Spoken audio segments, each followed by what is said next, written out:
Bonjour à toutes et à tous, très heureux de vous retrouver. Je continue dans la série de vidéos éducatives aujourd'hui basée sur la thématique valeur. Donc un peu une V2 à celle qu'on a faite il y a quelques jours sur le lien prix-valeur. Je répète pas ce qui est dedans, je vous invite à la regarder avant celle-ci d'ailleurs. Pour en faire un résumé bref des notions clés qui doivent avoir été comprises. Donc la valeur, en tout cas la mesure de la valeur ne se fait clairement pas par rapport au prix seul. Il se fait par rapport au prix et son déplacement dans le temps. La principale des choses qu'on utilise pour voir ça, c'est la volatilité. Si la volatilité est encore en augmentation, on considère donc que le déplacement de prix n'est pas nécessairement encore associé à une valeur. Il faut donc qu'on passe du temps derrière dans une zone de valeur. Grosso merdo, resserrer les bandes de Bollinger, c'est consolider l'installation de la valeur dans une zone. Mais ça ne suffit pas en soi, on l'a dit, les bandes de Bollinger peuvent raconter beaucoup de mensonges. Il faut donc y associer une sécurité supplémentaire en regardant le volume. Le volume est le représentant de l'extrapolation d'une valeur dans une zone de prix donnée. Donc il faut y passer du volume à travers un temps donné. Ok, on a déjà une deuxième partie de l'équation et il y en avait une troisième, on a dit, qui était considérablement oublié dans pas mal de trucs, et principalement les cryptos. Quelle est la partie du supply qui circule? Quand il y a 10% du supply qui circule, c'est pas la valeur qui se déplace, c'est le prix. Quand il y a bien entendu un supply dynamique, comme c'était le cas pour Terra Luna, et en plus ça dynamique à l'infini, on l'avait dit, le supply en Luna tendait vers l'infini. Si le dollar était dépeg, donc c'est ce qu'on a vu, il y a aujourd'hui une infinité de Luna qui circulent, donc le prix d'un Luna c'est nada quoi.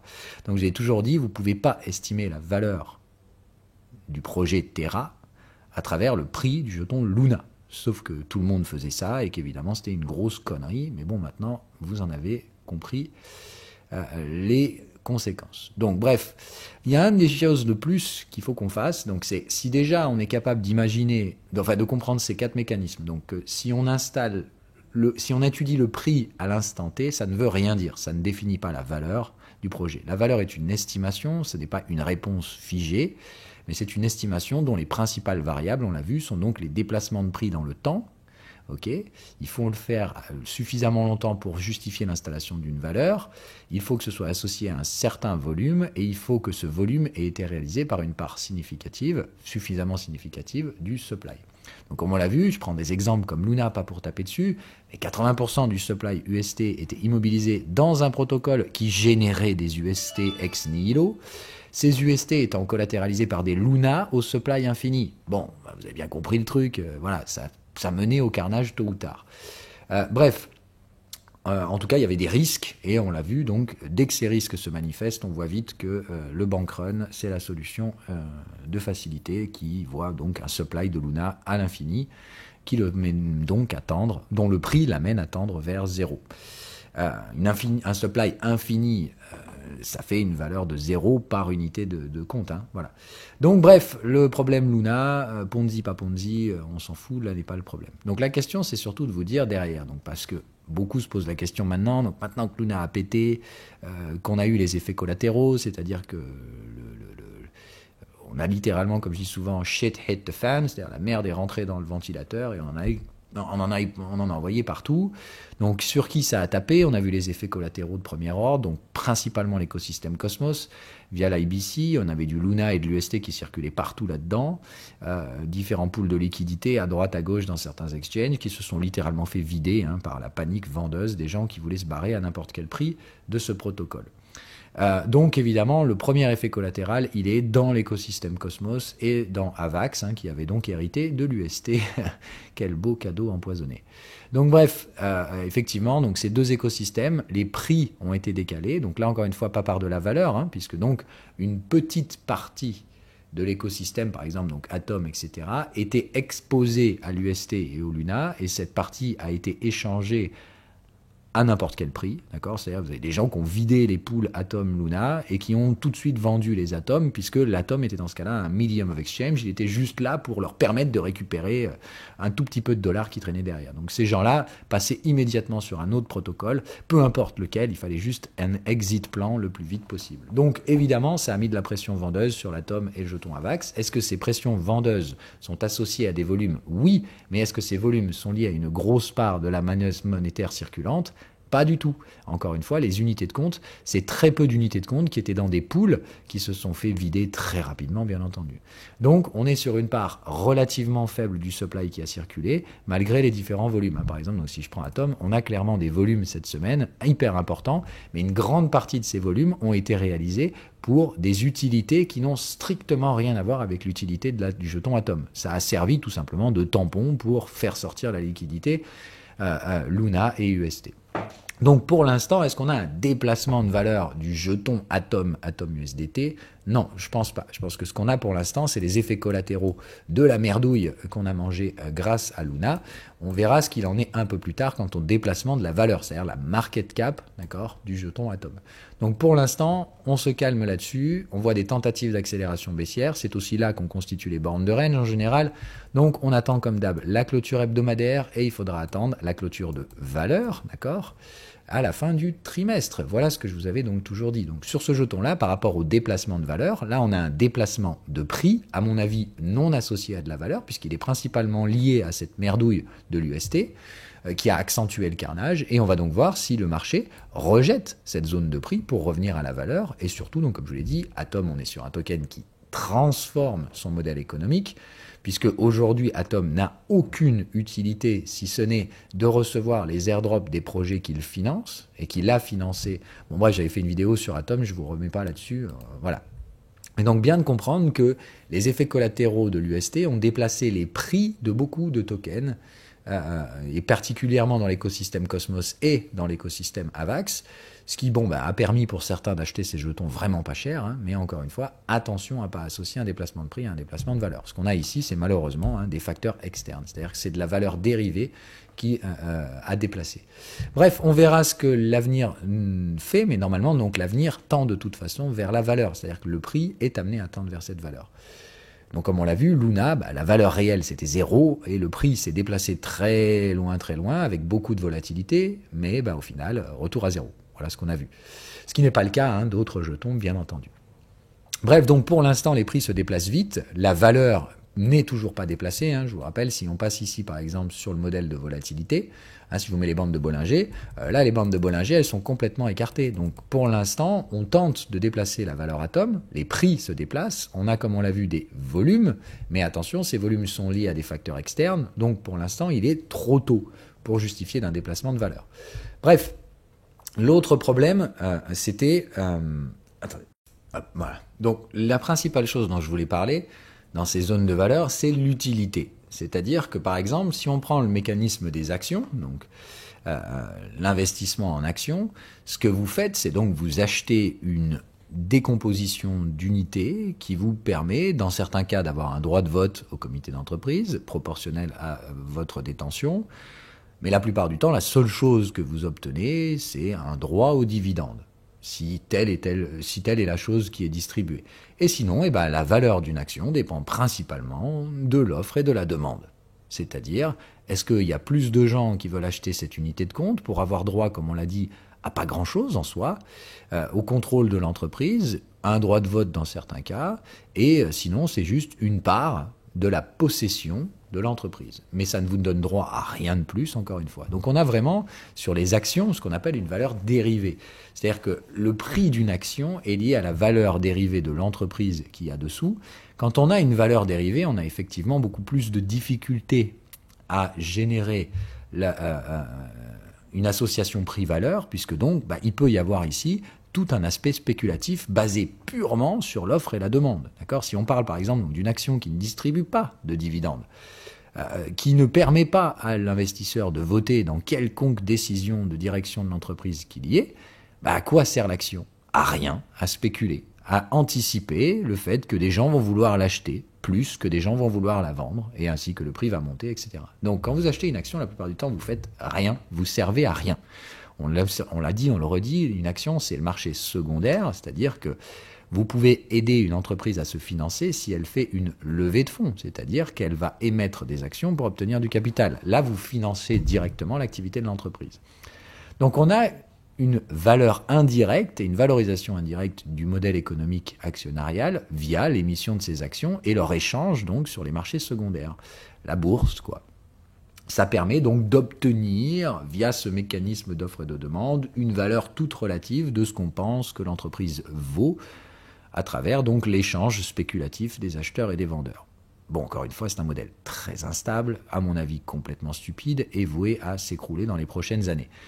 Et à refondre ce modèle actionnarial pour donner une vraie utilité à l'action, et ça, c'est ce que proposent de faire les cryptos, c'est-à-dire donc de proposer un modèle de gouvernance décentralisée, pour ceux que ça intéresse, ou en tout cas un modèle de gouvernance modulaire dans lequel on peut tout à fait imaginer un pouvoir grandissant au CEO, mais qui ne lui est octroyé que par un droit de vote proportionnel de gouvernance.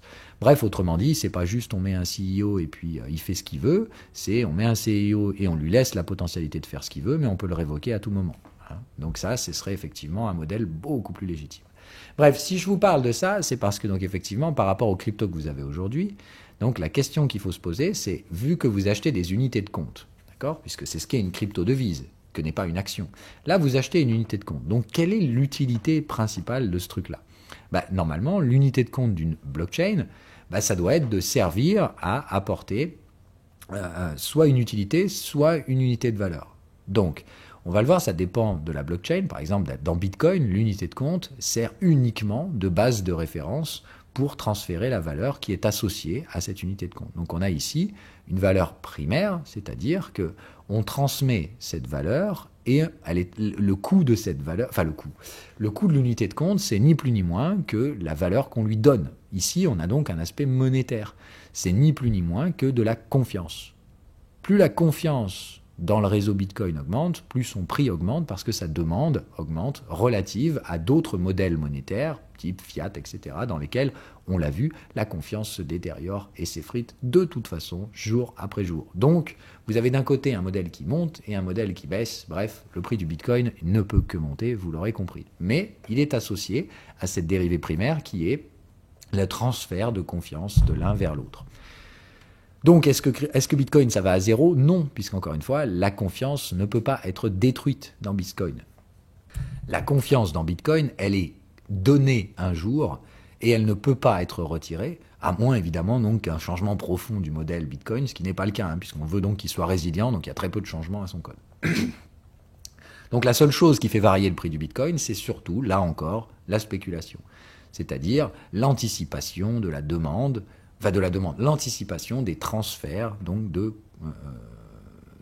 cette confiance qui est octroyée à défaut de l'être ailleurs. Donc pour moi évidemment le pari est toujours haussier sur Bitcoin, il le sera toujours à moyen terme tant qu'on sera dans ce modèle dans lequel la dégradation des confiances dans le modèle économique est amenée à se détériorer de plus en plus dans les prochaines années. Bref, je suis un modèle. Maintenant, à court terme, les prix peuvent se déplacer de façon assez significative, mais il y a peu de chances qu'ils soient associés à des volumes, puisqu'on l'a vu, la plupart des gens qui détiennent les bitcoins ne sont pas des gens qui spéculent, ce sont des gens qui y croient, tout simplement. Ce ne sont pas des gens qui cherchent à acheter des bitcoins pour gagner des millions de dollars, ce sont des gens qui achètent des bitcoins pour ne pas avoir à payer $1 million plus tard. C'est pour ma part ce que je fais sur le Bitcoin. Et beaucoup de gens font ça. Alors évidemment, par-dessus, il y a des spéculateurs qui font bouger le prix, mais difficilement la valeur. Valeur qui travaille donc différentes zones de prix qui se déplacent à travers le temps. Et tout simplement, pour moi, ces zones de prix sont amenées à être travaillées de plus en plus hautes. Donc pour moi, la valeur du Bitcoin ne peut que monter, mais son prix travaillera différentes zones de valeur avec plus ou moins d'aspects spéculatifs liés à l'anticipation des demandes. Donc là, on est sur la partie spéculative. Ok. Bon, Ethereum, on est sur un modèle un peu différent, puisque donc ici, l'unité de compte représente également une unité de valeur, mais on ajoute ici une utilité de transférabilité via de programmabilité, qui permet donc de transférer ces unités de compte de façon programmée et sécurisée, et surtout donc la capacité de déployer des sous-unités de compte, des smart contracts, alloués eux-mêmes à leur propre potentialité de générer une unité de compte, donc des tokens déployés sur Ethereum, etc.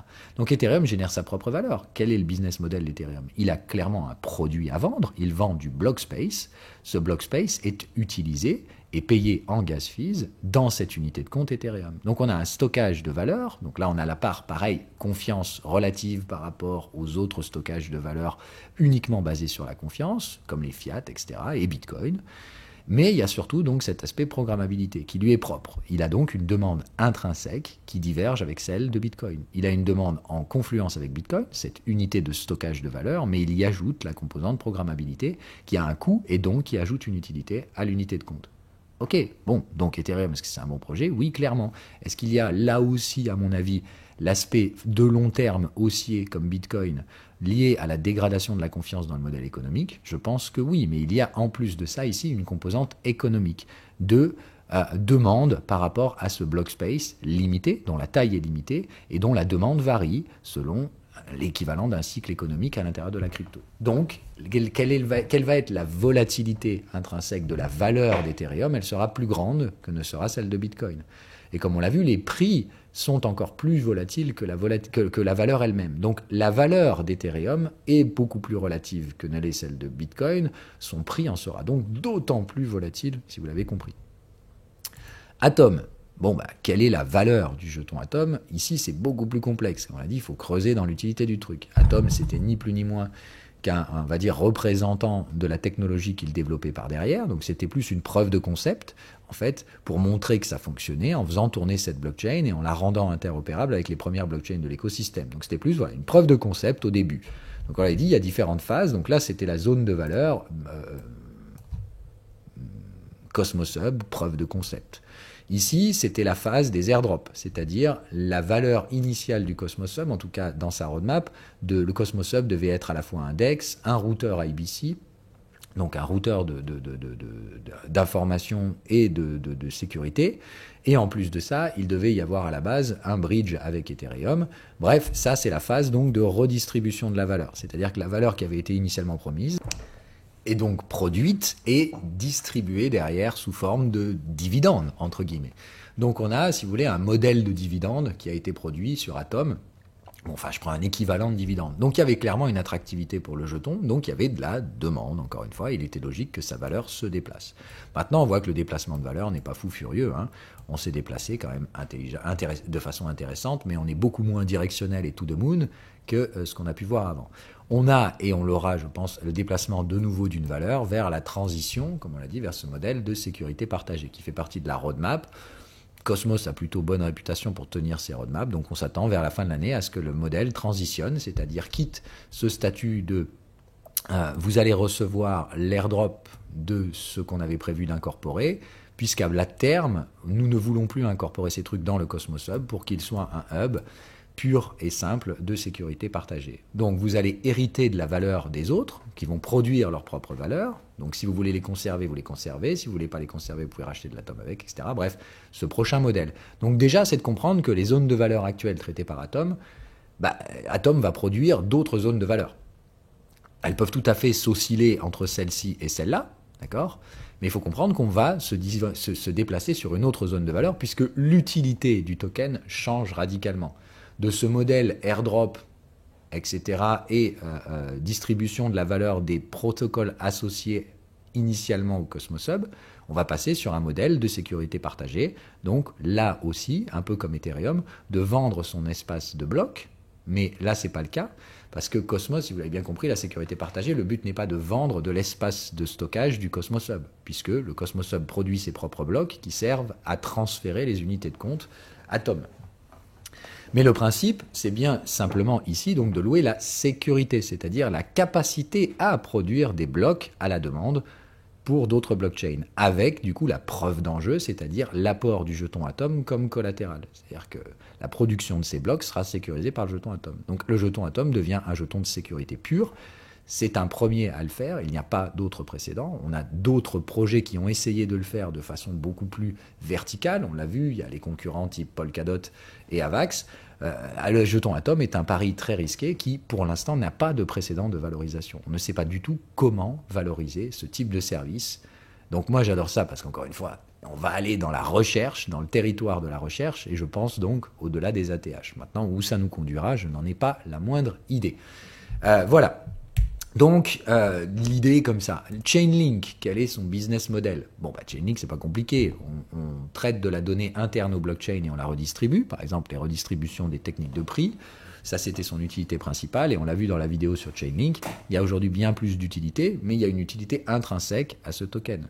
en plus de la valeur de son unité de compte. Donc Link n'est pas un stockage de valeur. Link est un token d'utilité qui sert à transmettre la valeur de sécurité des différentes informations qui circulent. Ces informations doivent être sécurisées par le réseau, puisque donc demain Link entrevoit de transférer bien plus que juste des données de prix, mais de numériser, entre guillemets, ou de rendre accessible au blockchain les données de l'économie réelle ou de la vie réelle sous ces différentes formes, et il faudra donc vérifier l'authenticité de ces informations avant de les traiter dans la blockchain. Donc là, clairement, il y a de vrais et énormes besoins de sécurité à ce niveau-là, et cette sécurité, elle est assurée et transmise par le proof of stake du jeton Link. Donc, bien entendu que l'utilité du jeton Link en tant que sécurisateur de la donnée et monnaie d'échange dans la transmission de cette donnée, il y a clairement une très grosse utilité au jeton Link.